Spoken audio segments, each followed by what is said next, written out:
가정에 대한 설교 시리즈 두 번째, 주 안에서 만드는 건강한 가정이라는 제목을 가지고 여러분과 말씀을 나누기 원합니다. 우선 앉아 계시는 모든 아버님들께 해피 파더스 데이.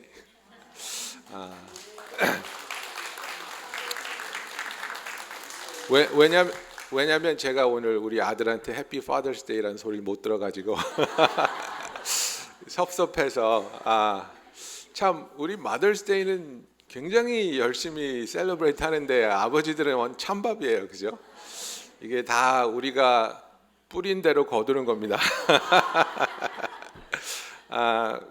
우선 제가 그 준비한 비디오 잠깐 보시고 그다음에 또 말씀 계속해 보겠습니다. 불은 좀 많이 낮춰주세요.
청선이 아빠 김용봉, 난 신왕철 아빠 신현기. 이영근입니다. 큰아들이. 저 영우 아버지 되는 사람입니다. 조유섭 아빠, 진영이 아빠, 성함은 김성보. 생각나지요. 그 아들 딸만 낳다가 아들 가졌는데 이번에도 딸이 못해 갈까 했는데 네 엄마, 아빠, 동생한테 신경 써주고 고맙고. 부모로서 이렇게 뭔가를 충분하게 해줘야 되는데 그런 것도 못 해주고 그래서 참 마음이 아픕니다. 아들이라는 것은 어느 누가 바꿀 수도 없는 것이고 크게 뭐 도와주지도 못했고 했는데 그들이 알아서 잘 커가지고 계속 부족한 게 부모 마음 아닐까요? 죽는 순간까지. 제가 그런 마음으로 살고 있어요. 계속 부족한 거예요. 너무 엄하게 했던 게 그게 좀 미안해.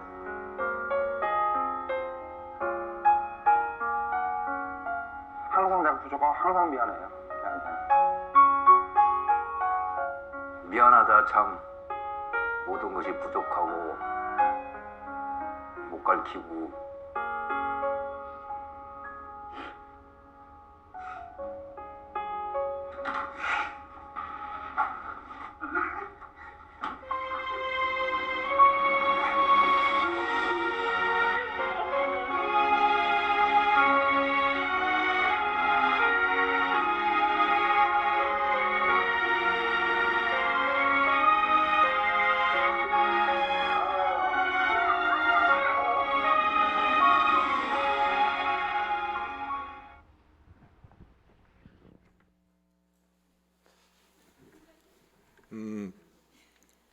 이게 아마 은행 광고였던 걸로 제가 기억하는데요. 그 아버지와 아들의 관계를 잘 묘사한 것 같았어요. 제가 저번 주에도 말씀드렸지만 우리 부모님들은 자녀들을 향해서 무언의 기대라는 게 있습니다. 그래서 말은 하지 않으시지만 표현은 못 하시지만 그 자기 마음속에 있는 아들을 향한 기대감이 있고 또 아들을 향한 사랑이 있는데 그걸 표현을 하는데 참 어색하시고 미숙하시죠. 그런데 또 자녀들은 그것을 굉장히 부담으로 불만으로 받아들이고 아버지는 나를 사랑하지 않으시는가 보다. 아버지는 내가 자랑스럽지 않은가 보다. 그래서 아버지에 대한 오해가 쌓이게 되고 또 그것이 아픔으로 또 상처로 남는 것 같습니다. 여러분 저번 주에 봤던 비디오 클립 기억하시죠? 그 피난 때에 고아가 돼서 입양됐다가 다시 오빠를 만나게 되면서 물은 질문, 왜 나를 버리셨나요? 였습니다. 오해였지 않습니까? 그 어린아이가 이해할 수 있는, 왜 오빠가 나의 손을 놓고 내가 고아가 되었을까? 오빠는 왜 나를 버렸을까? 그러나 현실은 무엇이었습니까? 불과 학력의 힘으로 오빠와 그 여자 동생이 헤어질 수밖에 없었고, 오빠가 동생을 포기하고 버린 것이 아니라 그 피난의 인파 속에서 동생을 잃어버린 것이죠. 그러나 그것이 해결되지 않고 그것에 대한 답을 얻지 못하면 우리는 내가 버림받았다는 것, 그리고 내가 사랑하고 존경하는 사람이 나에 대해서 포기했다는 것에 대해서 너무나 큰 아픔과 또 내가 그 사람으로부터 거절당했구나, 내가 그 사람으로부터 배신당했구나, 이런 상처를 가지고 살게 됩니다. 그래서 우리가 이 다루지 못한 상처가 우리 마음속에 깊이 자리 잡고 이것이 우리의 성품으로, 우리의 성격으로 이어지게 될 때 우리는 외로움, 두려움, 그리고 분노라는 감정적인 감옥에 갇히게 되는 거죠. 그래서 이런 그 상처를 우리 마음속에 해결하지 못하고 치유받지 못하고 품게 되면 우리가 다 알다시피 이런 것들은 우리로 하여금 정신적인 아픔과 질환을 앓게 합니다. 그래서 여러분들도 이런 것을 가지고 고민해 보시고 또 힘들어 하셨을지 모르겠어요.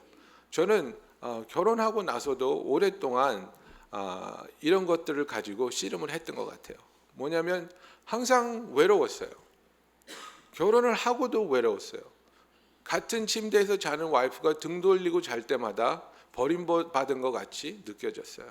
왜 이 여자는 나를 거부할까? 그냥 등 돌려서 자는 건데 나를 거부한다고 느껴졌어요. 그리고 심한 배신감을 느낄 때도 있었어요. 그것이 내가 직면하고 있는 현실이 아니라 내가 품고 있는 아픔과 상처가 치료되지 않았었기 때문에 그 상처를 통해서 느끼고 있는 현실이 나에게는 너무나 다르게 변해서 변질되어서 보여지기 때문이었습니다. 우리가 오늘이 Father's Day인데 정말 그 아버지들에 대한 얘기를 잠깐 하고 이제 그 가정에 대해서 조금 넘어가기 원하는데, 아버지들만큼 그 오해하기 쉽고 또 때로는 그 사랑하기 힘든 존재들이 없죠.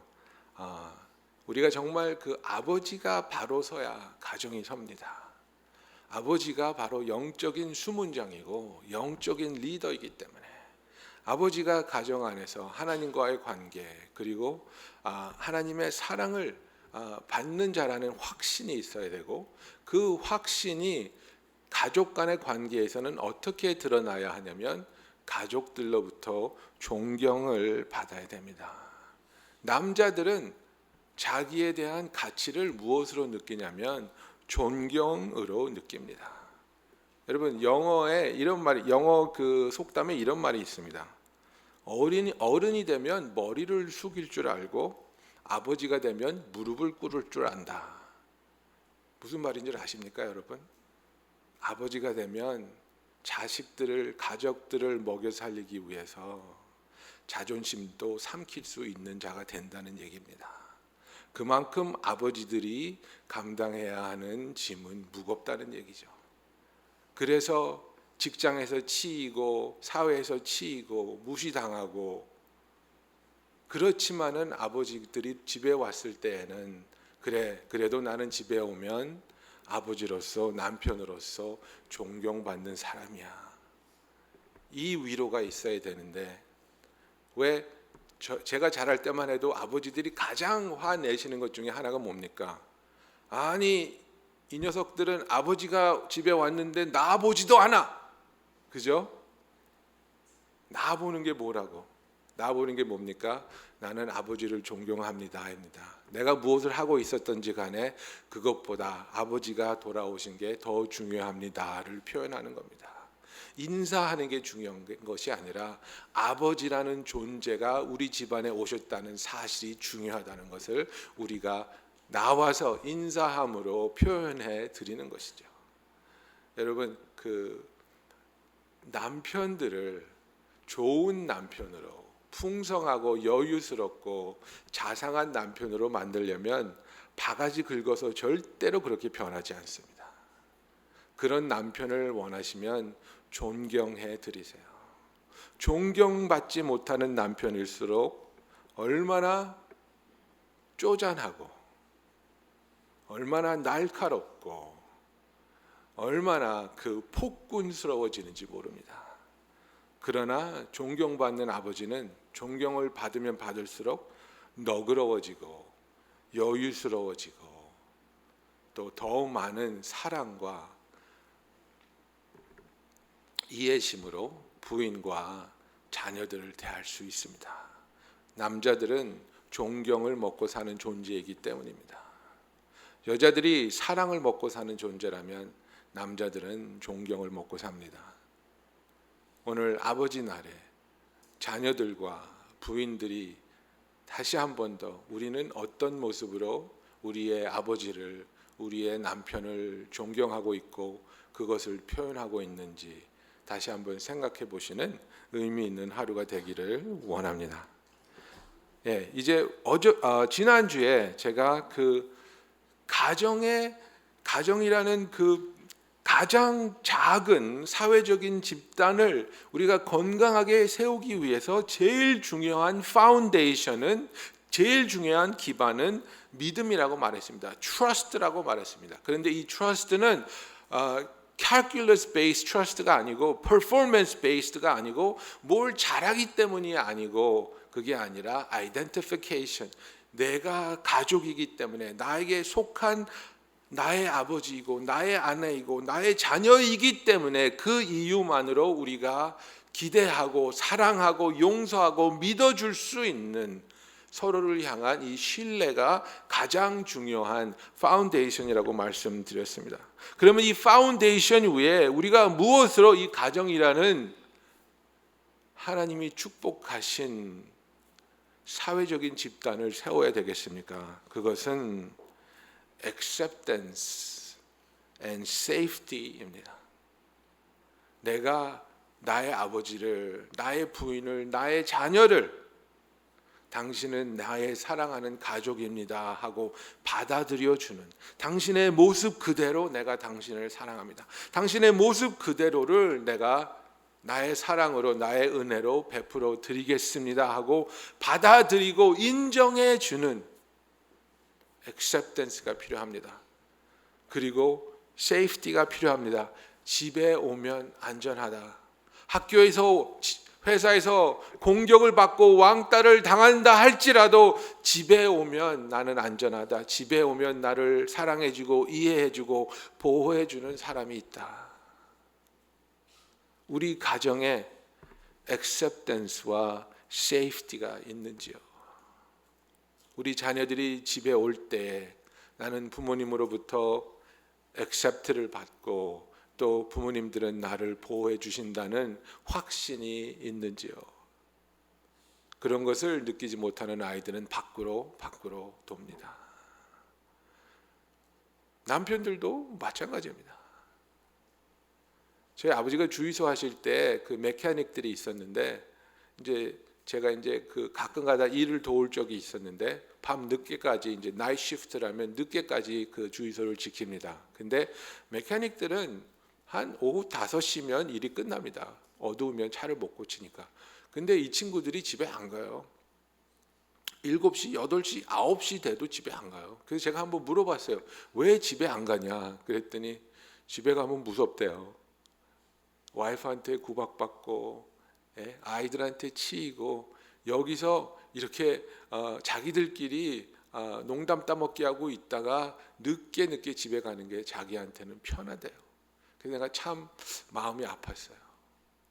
집에 가서 인정받고 사랑받고 존경받고 쉼을 얻어야 되는 곳인데 이 사람들은 집을 피하고 있구나. 집에 가면 싸움이 있고, 집에 가면 공격이 있고, 집에 가면 오해가 있고, 집에 가면 무시라는 것이 있어서 집에 가기를 꺼려하는 그 남자들을 보면서 나는 저렇게 되지 말아야지. 저것은 정말 건강하지 못한 가정이구나, 그렇게 생각한 적이 있습니다. 우리의 집에서는, 저와 여러분의 가정에서는 누구든지 간에 가족이라면 나에게 대한 인정이 있고 나를 받아들여주며 또 나를 보호해 줄 수 있는 사랑하는 사람들로 가득 찬 곳이 되기를 예수님의 이름으로 축원합니다. 그래서 우리가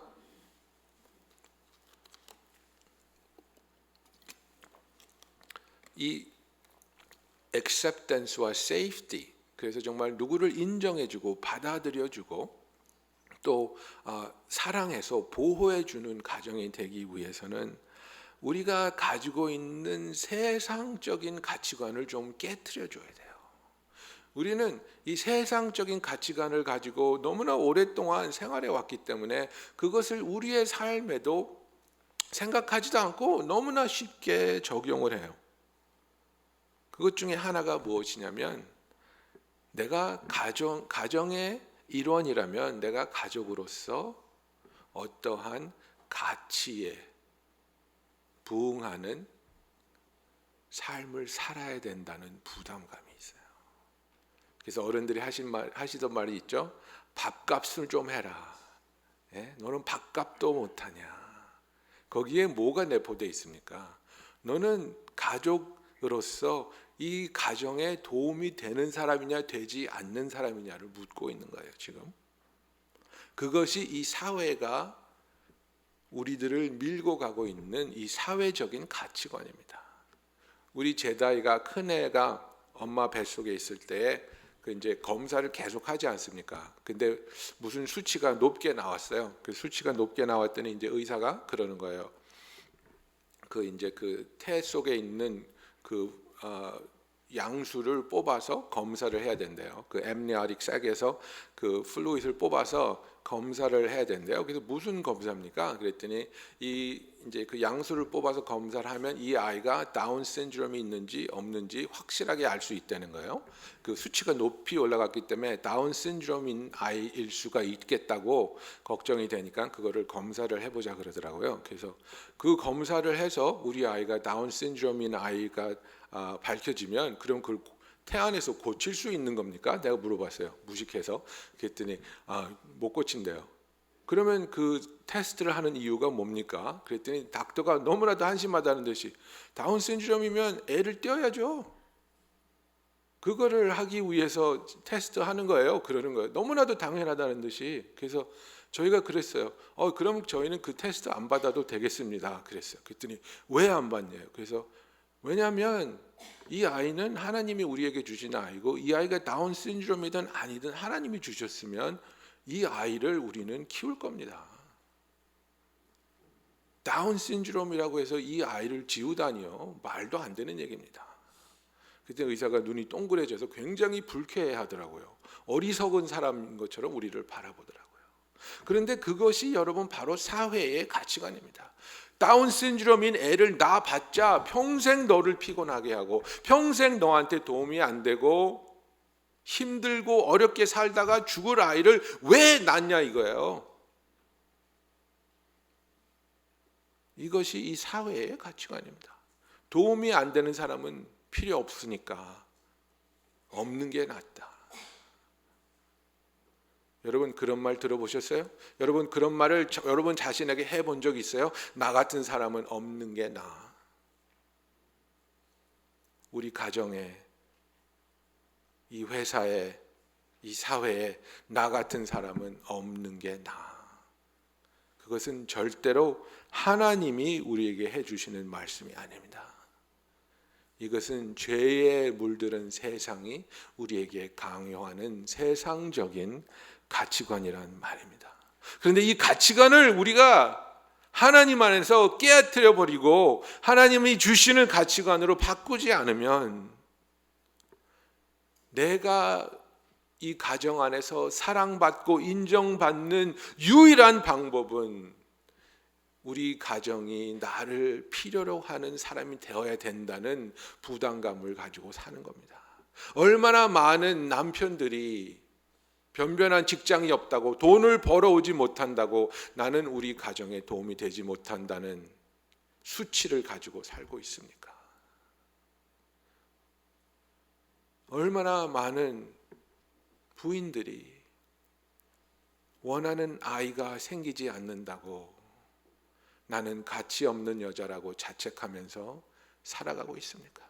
얼마나 많은 아이들이 부모님이 원하는 성적을 집에 가져오지 못한다고 자기는 사랑받지 못한다고 확신하면서 살아가고 있습니까? 이것이 바로 비성경적인 세상적인 가치관을 가지고 살고 있기 때문에 우리가 서로에게 말로 할 수 없는 아픔을 주면서 살아가게 되는 이유입니다. 가족을 소중히 여기고 받아들이고 인정하고 사랑하는 이유는 그의 존재가 우리 가정에 가치를 더해주기 때문이 아닙니다. 가족이 소중한 이유는 그가 가족으로서 우리 가정에 하나님이 주신 선물로서 속한 자이기 때문입니다. 아픈 아이를 키우는 부모님들의 고백을 들어보신 적 있습니까? 그 아이들이 절대로 정상적으로 성장해서 직장이나 결혼이나 그런 것을 줄 수 없는 아이지만은 너무나도 그 소중한 아이를 가진 부모님들이 뭐라고 고백합니까? 이 아이가 하루하루 살아주고 숨쉬는 것만으로도 나에게는 너무나 큰 선물입니다.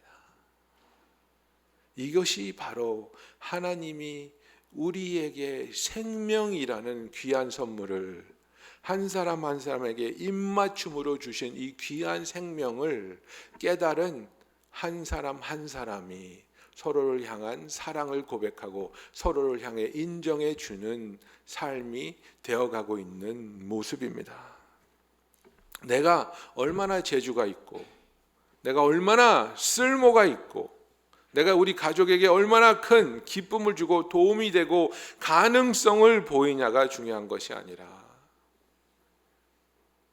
내가 우리 가정에 속해 있는 사람이라는 사실 한 가지만으로도 인정받고 사랑받고 보호받을 수 있는 존재라는 것을 예수님께서 우리 마음속에 깊이 새겨주시기를 원합니다. 여러분, 누군가의 삶을 그가 얼마나 쓸모 있는가로 판단하는 것은 정말로 세상적인 가치관입니다. 우리는 알게 모르게 이것을 너무나도 따집니다. 무슨 학교 나왔습니까? 어떤 남편을, 어떤 부인을 결혼하였습니까?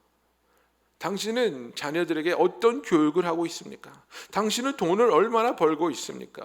교회에서도 마찬가지죠. 당신은 교회에 헌금을 얼마나 많이 합니까? 당신은 교회에서 얼마나 열심히 봉사하고 있습니까? 당신은 교회에 얼마나 쓸모 있는 사람입니까? 밥값을 하고 있습니까? 이 질문이죠. 그리고 건강하지 않은 교회는 저 사람은 와서 밥만 축내고 헌금도 잘 안 내고 봉사도 잘 안 하니까 쓸모 없는 사람이야, 이렇게 정죄해버립니다.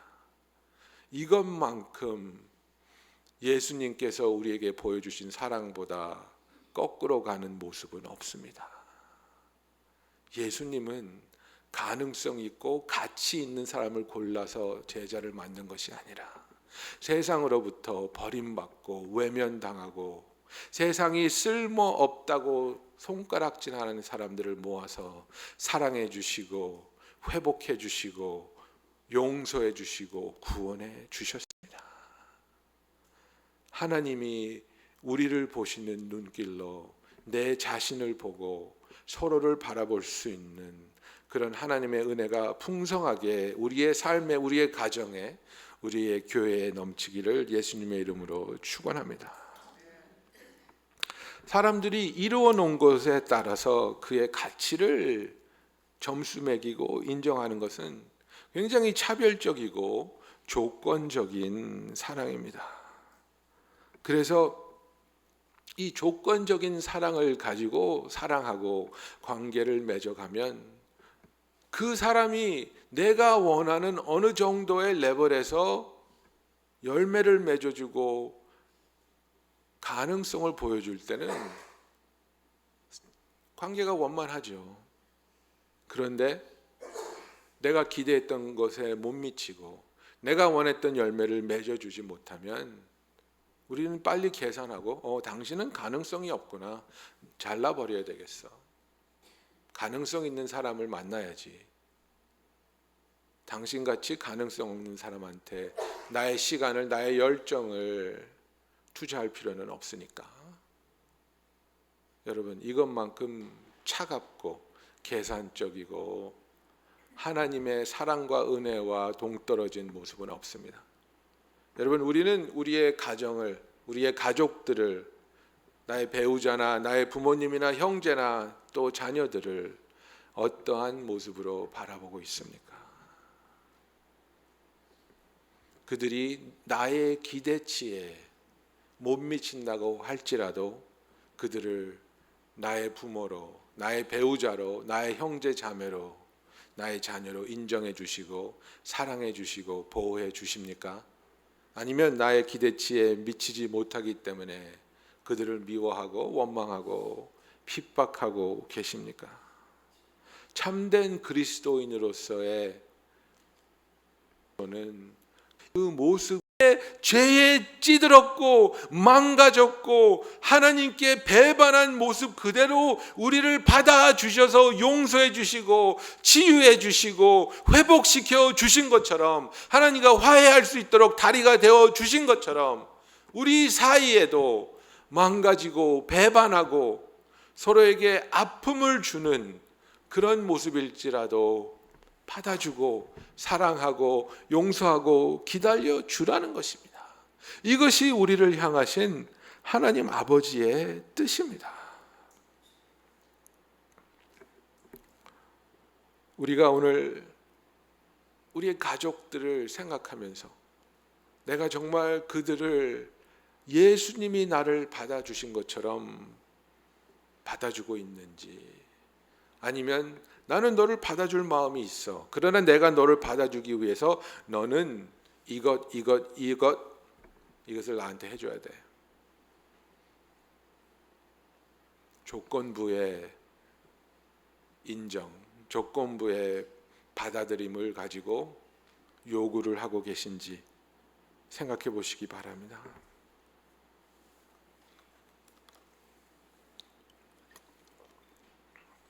그래서 우리가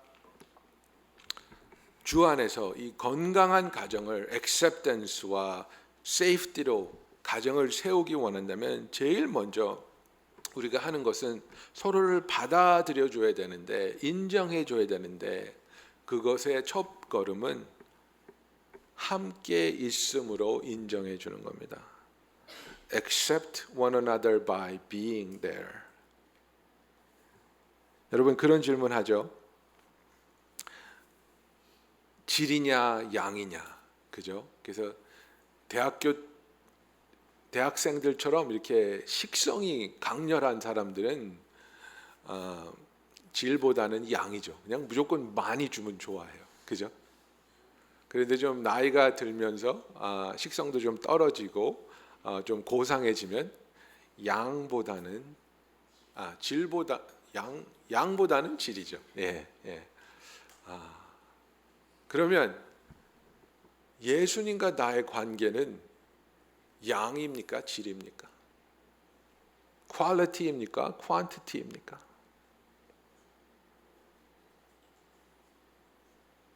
퀄리티라고 대답하고 싶으시죠? 근데 물어보니까 꼭 답이 퀄리티가 아닌 것 같죠? 정답은 퀀티티 없이 퀄리티는 없습니다. 양 없이 질이 생기지 않습니다. 관계는 그렇습니다. 나와 내 아이의 관계도 그렇습니다.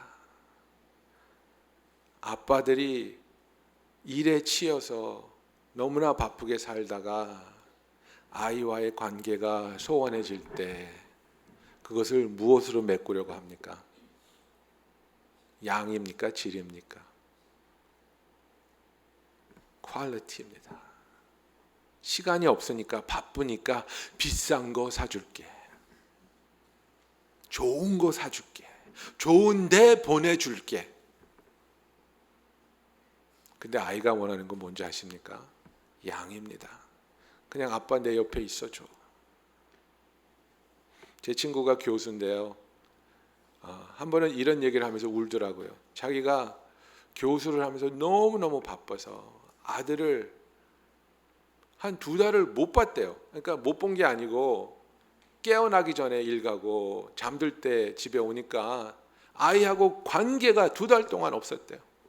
근데 토요일 날 하루 자기가 큰 맘 먹고 아이하고 공원에 가서 놀았대요. 근데 A가 축구한다고 공 갖고 나가서 노는데 자기는 진짜 재미없었대요. 그래서 야, 너 혼자 축구공 차고 놀아. 그리고 아빠는 여기 앉아 있을게. 그러니까 자기가 축구공 차고 왔다 갔다 하다가 아빠 이거 봤어? 그리고 또 가서 뛰고 또 와서 아빠 나 이렇게 했어. 그리고 뛰고 정말 자기는 재미없고 의미 없는 시간을 보냈다는 거예요. 그런데 집에 오면서 아이가 그러더래요. 아빠, today was the best day of my life. 또 그래줬으면 좋겠어, 아빠. 그 얘기를 하면서 울더라고요. 자기는 정말 의미 없는 시간이라고 생각했대요. 기껏 시간 냈더니 이 아이가 재미없는 하지도 못하는 축구를 한다고 공을 차고 다니면서 잠깐 와서 자기 얼굴 보고 갔는데 아이가 느낀 건 뭡니까? Today was the best day. 내 생애의 최고의 날이었다고 아빠한테 고백하는 겁니다. 여러분, 질로서 양을 대체할 수 없습니다. 나에게 가족이 소중하다면 아무리 아프고 아무리 힘들어도 아무리 고달퍼도 우리 가족과 함께함으로 시간을 보내므로 내가 너를 사랑하고 내가 너를 인정한다는 것을 보여주는 저와 여러분이 되기를 원합니다. 하나님과의 관계도 마찬가지입니다, 여러분. 우리는 그냥 어떻게 해서든지 능력 있는 사람 앞에 와서 안수 받고 불 받고 와 주여 하고 은혜 받았다고 하기 원하죠. 근데 하나님이 원하는 건 그게 아니에요. 매일매일 하나님 앞에서 시간을 보내고 하나님과 함께 있고 그 시간이 나에게 지루하게 느껴진다 할지라도 그 시간에 드리는 기도가 하나님께 상납되는지 안 되는지 확신이 없다 할지라도 하나님과의 그 퀀티티 타임을 보내면서 그 와중에 우리를 다루어 주시고 빚어 주시고 또 뜨거운 사랑으로 우리를 만져 주심으로 quantity time with God, 그것이 하나님과 보내는 quality time으로 변하는 그런 은혜가 있기를 예수님의 이름으로 축원합니다. 여러분, 자녀들과 시간을 보내면 자연스럽게 일어나는 일이 뭔지 압니까? 관찰입니다. 그리고 하나님이 이 아이를 이렇게 만들었구나. 하나님이 이 아이를 향해서 이런 성품을 주시고 이런 열정을 주시고 이런 재능을 주셨구나. 하나님이 이 아이를 향해서 이러한 계획을 갖고 있을지도 모르겠구나. 이것을 발견하게 됩니다. 그리고 이것을 발견하게 되면 그것을 하나님의 뜻대로 이루어지기 위해서 기도하고 후원하는 부모가 됩니다. 그런데 이런 관찰이 없는 부모는 어떤 부모가 되는지 아십니까? 내가 원하는 아이의 삶을 강압적으로 만들어갑니다. 너는 이런 학교 가야 돼. 너는 이런 전공 해야 돼. 너는 이런 사람하고 결혼해야 돼. 여러분, 죄가 뭐라고 생각하십니까?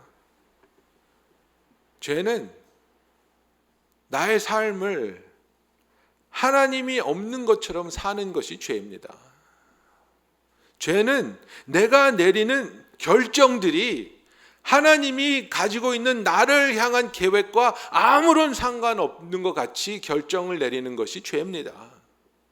나는 오른쪽으로 가고 싶은데 하나님이 나를 향한 계획이 왼쪽으로 가는 거라면, 하나님을 사랑하고 하나님을 아는 사람은 하나님의 뜻대로 오른쪽으로 가지 않고 왼쪽으로 가겠죠. 그러나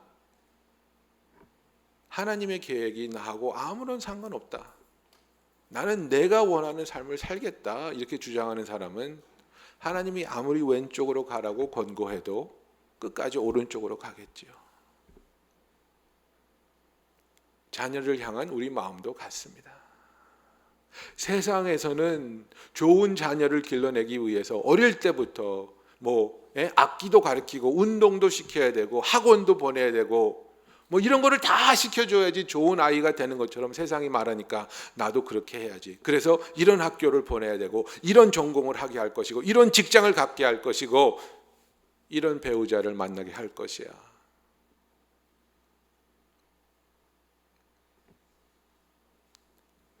우리의 자녀를 하나님 앞에서 하나님의 시선으로 바라보면서, 아버지, 이 아이를 향한 아버지의 뜻은 무엇입니까?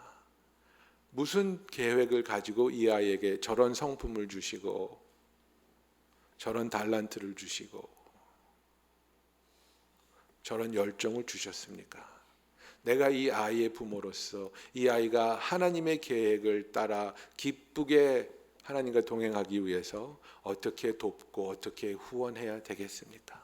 내가 원하는 아이를 만들어가는 것이 아니라 하나님이 계획한 삶을 살 수 있도록 도와줄 수 있는 부모가 되기를 원합니다. 두 번째로,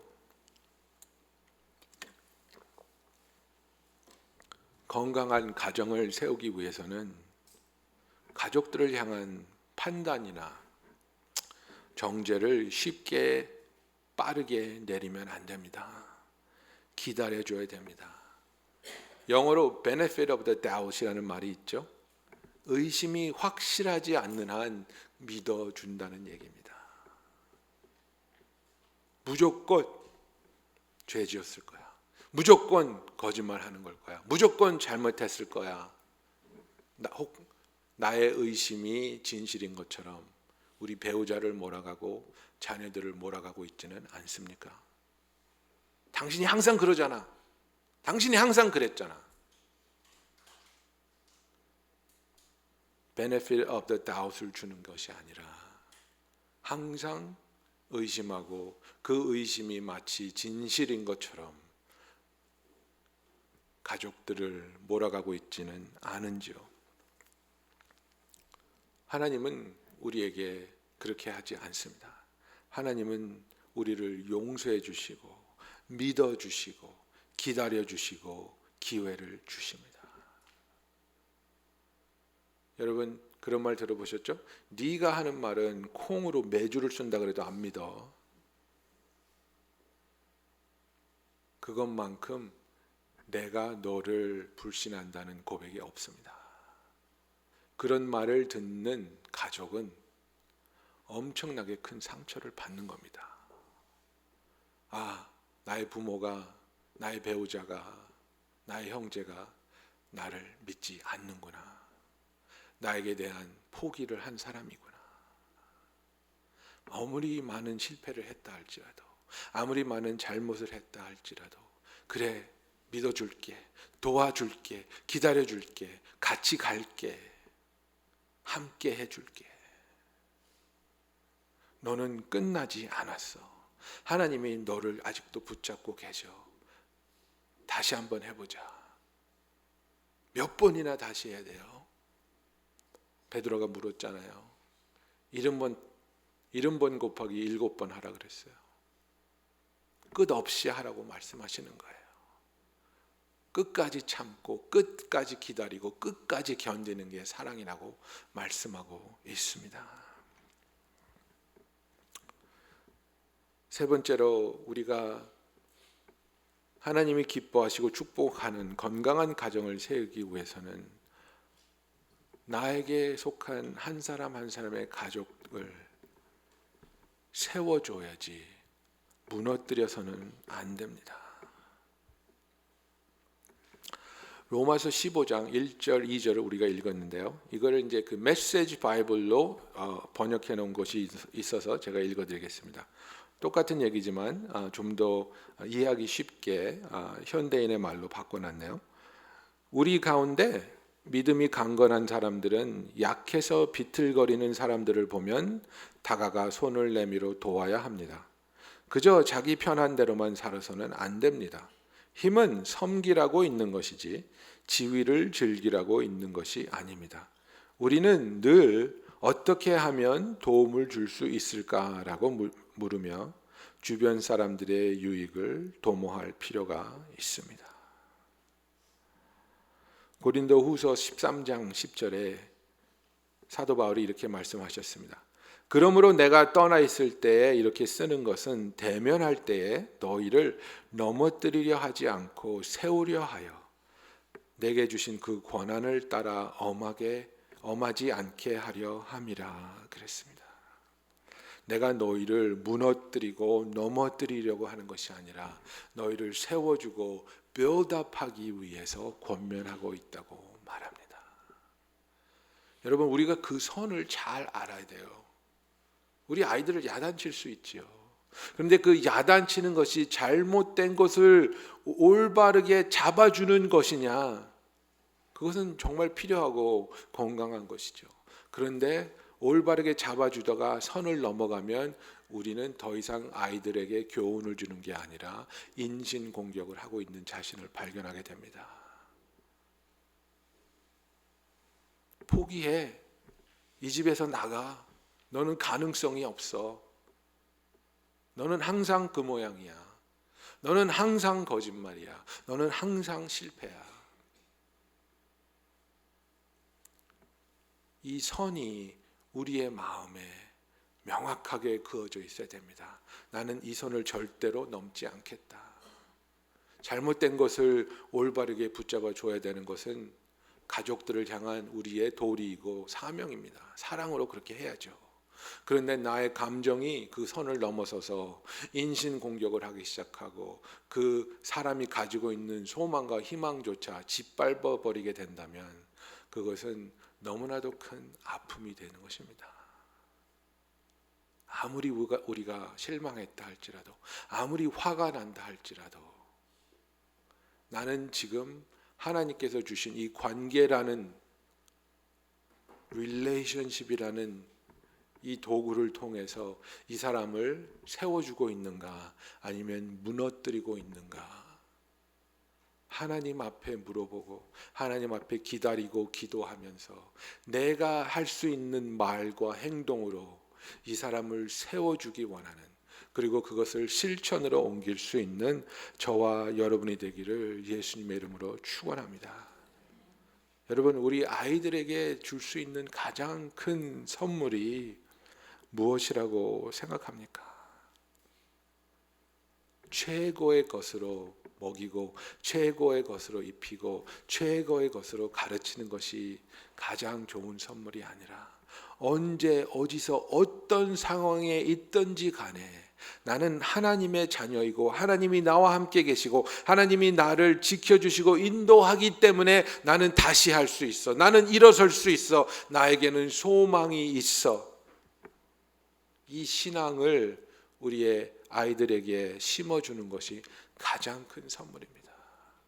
그냥 최고의 것으로만 발라주고 먹여주고 입혀주면 최고의 것이 유지될 때는 이 아이가 행복하겠죠. 그런데 최고의 것이 유지되지 못할 때는 이 아이는 헤어날 수 없는 절망의 구렁텅이로 빠져들게 되는 것입니다. 아니요. 최고의 것으로 입혀주지 못하고 먹혀주지 못하고 가르쳐주지 못한다 할지라도 하나님이 너를 사랑하시고 하나님이 너와 함께 하시고 하나님이 너를 지켜주시기 때문에, 하나님이 너를 도우시기 때문에 너는 일어날 수 있고 너는 넘어설 수 있고 너는 승리할 수 있어. 이것이 우리 아이들에게 부모로서 심어주어야 하는, 심어줄 수 있는 가장 큰 선물이고 축복이라는 사실입니다. 여러분, 이것을 서로에게도, 배우자에게도 불어넣어 줄 수 있는 그런 사랑하는 관계가 되기 원합니다. 직장에 어려움이 있어서 어려워하고 힘들어하는 남편한테 남편 그거밖에 안 돼? 당신 그거밖에 못해? 그게 아니라 여보 난 당신을 믿어요. 여보 우리 같이 기도하고 있잖아. 여보 우리 하나님이 우리를 도와주실 것이야. 나는 당신이 자랑스러워요. 남편을 믿어주고 남편을 존중해주고 부인을 사랑해주고 부인을 보호해주면서 쉽게 너무나도 빨리 무너뜨리고 망가뜨리는 것이 아니라 최선을 다해서 조심스럽고 사랑스럽게 서로의 삶을 신앙을 하나님 안에서 세워주는 참된 하나님이 기뻐하는 그런 가정이 되기를 예수님의 이름으로 축원합니다. 여러분 가정은 모든 것을 공유하는 곳입니다. 먹는 것도 나눠 먹고 우리의 감정도 공유하는 곳입니다. 내가 슬플 때 같이 슬퍼해주고 내가 기쁠 때 같이 기뻐해주고 내가 어려움을 당할 때 같이 그 어려움을 헤쳐나가주는 것이 가족입니다. 우리의 육적인 가정도 하나님께서 그렇게 묶어주셨고 우리의 영적인 가정도 교회 안에서 맺고 있는 이 소중한 영적인 관계들도 하나님께서 그렇게 묶어주셨습니다. 우리의 삶을, 우리의 어려운 일들, 우리의 기쁜 일들 이 모든 것을 감추지 않고 같이 나누고 같이 기뻐하고 같이 슬퍼하며 같이 기도하는 하나님이 기뻐하는 건강한 가정이 되기를 예수님의 이름으로 축원합니다. 기도하겠습니다.